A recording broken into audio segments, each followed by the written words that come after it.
Hello everyone, Tactical Glitch here, another battle replay featuring the new monster collisions of patch 5.3. This time, we are putting the spotlight on the Toad Dragons, one of them ridden by the mighty Megalord Tamarkin himself. Now for the army builds here, I'm trying to just go for a double Toad Dragon, as they do have some pretty good collision damage in tests we've done before. The problem is, what can they do in actual combat in practice? We shall see in this battle.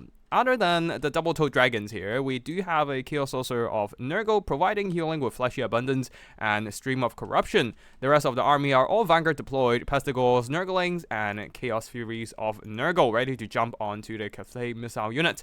As for the Grand Cathay army here, a front line of Peasant Long Spears and Jade Warriors with Halberds holding the line against the Nurgle Terrors, especially with the Jungle War Drum here. Tequila ends up playing as the Grand Cathay army, very wisely picking this buff dispenser in his army, providing that immune to psychology with the disdain of Dragon Emperor, preventing his Grand Cathay troops from routing due to my Nurgle monster, specifically the Toad Dragon's terror.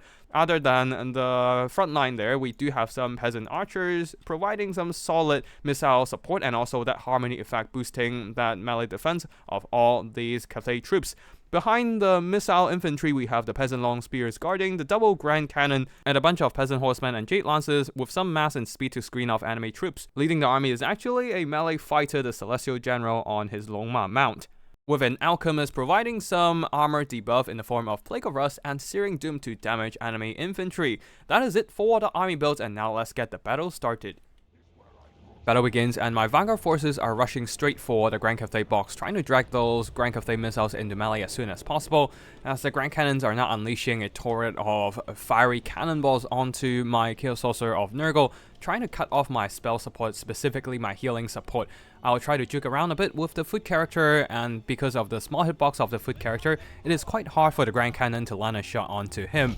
The rest of my army continues to push, and because the Grand Cannons are aiming down my caster, my Toad Dragons, double Toad Dragons, are able to push through without much firepower going in their way.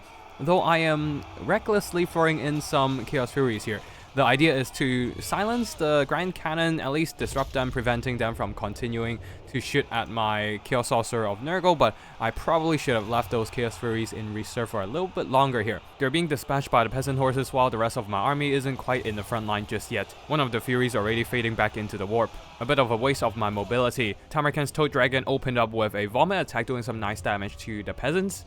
Now Tamarkin is moving in, trying to go after the Peasant Archers at the back there, and will be plowing straight through the formations of the Peasant Long Spears. Another breath attack as well from the other Toad Dragon, doing some pretty good work against the Peasant Archers over here on this side. More Furies are now diving into the enemy back line, just keeping those Grand Cannons occupied, while Tamarkin did a pretty nice charge impact onto the Peasant Archers, knocking out roughly 20% of their HP, now going after the other Peasant Archers, doing once again some pretty nice impact damage.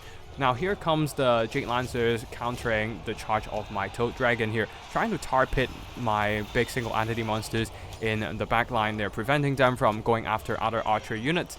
It will be quite helpful if the Grand Cannon crew can come back and rearm those artillery, but oh wait, hold on.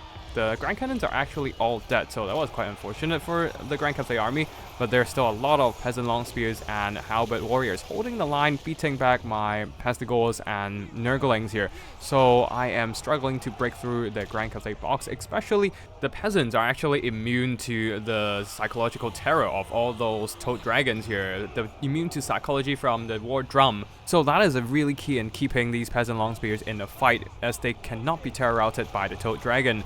Now the Toad Dragon comes in and charges down some of the Grand Cannon unit, and Peasant Long Spears once again charging in just to tar pit my monsters down. And you can see the Toad Dragon here seems to be struggling quite a bit when surrounded by enemy units. A few horse models in front of him is enough to significantly slow him down. Tequila really throwing in everything he has to tar pit my monsters. Even the Jungle War Drum is here, blocking off the movement of the Toad Dragon, forcing him to turn around and go for another route. For the whole time, Cathay troops is also just chipping away the health of the Toad Dragon. Now over here, Tamarkin is charging into the back of some Jade Warriors, getting some pretty good kills so far, but once again he is just surrounded by all these Grand Cathay forces wherever he goes, and any archer fire that comes shooting their way will do some pretty good damage to them as well, since Toad Dragons don't have the most armor at only 60. With the overwhelming numbers of Cathay troops in here, and also the buffs of the Jungle War Drum and the Celestial General himself, the Toad Dragon was overwhelmed and was forced into a rout. On the other side, Tamarkin on his Toad Dragon is actually struggling to get through the surround of a few Jade Lancer models,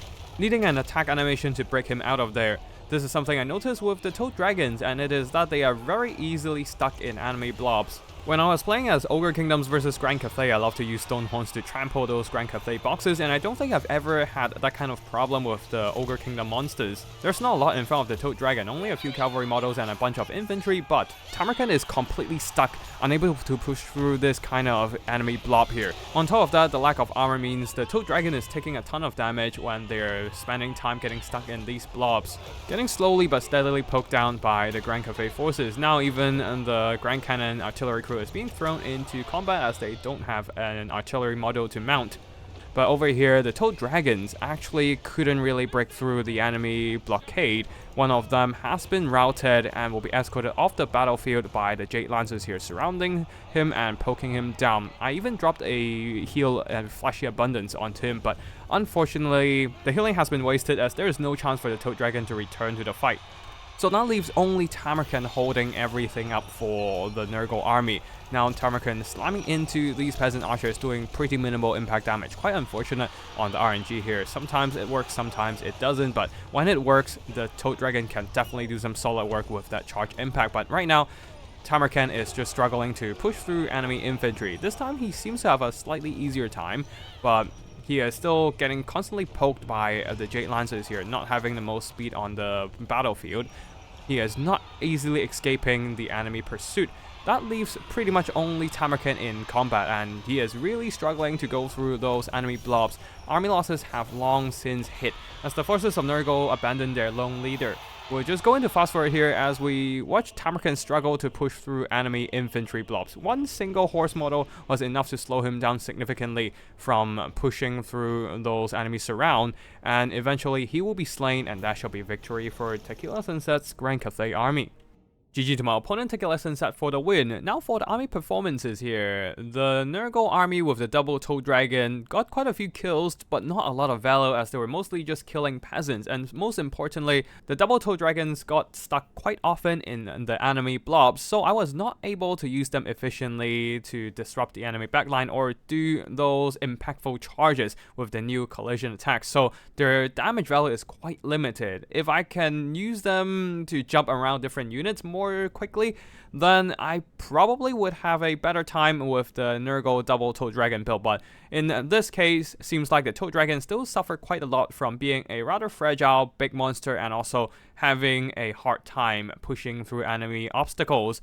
The rest of the army also didn't do that much of work there, since the Grand Cathay box excels at holding the line and also dispatching my Furies at the back there quite quickly with those peasant horses and Jade Lances. As for Grand Cathay over here, Tequila Sunset had a really good peg with the Jungle War Drum, providing that immune to psychology, keeping those peasants and Jade Warrior infantry in a fight, preventing them from being terror routed by the double Toad Dragons, basically helping them to drag out that frontline fight, preventing my infantry from intruding into the backline, and also just keeping those long spears continue to poke at my Toad Dragon, bringing down my big monsters with those anti-large. Peasant archers, one of them did some really good value shooting at the Toad Dragon. As for the mobility, got some good value as well, especially this peasant horseman. The Jade Lancers also hunting down my Chaos Furies and also chasing off that routed Toad Dragon in the end there. Celestial General didn't face off any major threats, so was able to get quite a bit of damage from those melee attacks, while not receiving much damage in return. And yeah, that's it for today's battle. I hope you all enjoy this multiplayer action, and if you want to see more Total Warhammer multiplayer content, be sure to subscribe to my channel. Thank you for watching, and I'll see you in the next one. Tactical Lich, signing out.